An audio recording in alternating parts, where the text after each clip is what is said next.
11 News। असांजो ज़ुल्म थियो आहे।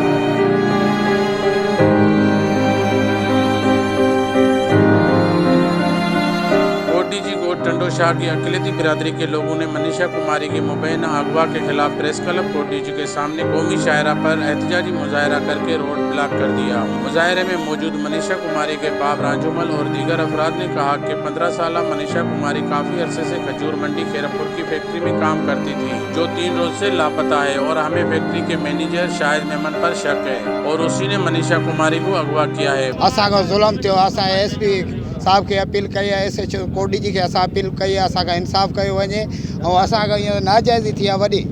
इन करे असां सभु मेघवाड़ बिरादरी जे हिते किले जा सभु गॾु थिया आहियूं, परे परे जा आया आहियूं। असां पुरज़ोर अपील था कयूं SP साहब खे, SHO कोट डीजी खे असांखे इंसाफ़ कयो वञे। उन्होंने सिंध हुकूमत और पुलिस हुकाम से मुतालबा किया है कि फौरी तौर पर बच्ची मनीषा कुमारी को बाजियाब कराया जाए और मुलविस मुल्ज़मान पर मुकदमा दर्ज करके उनको गिरफ्तार किया जाए। कैमरामैन मोहम्मद मित्तल के साथ पीरबख्श 11 न्यूज़ कोट डीजी।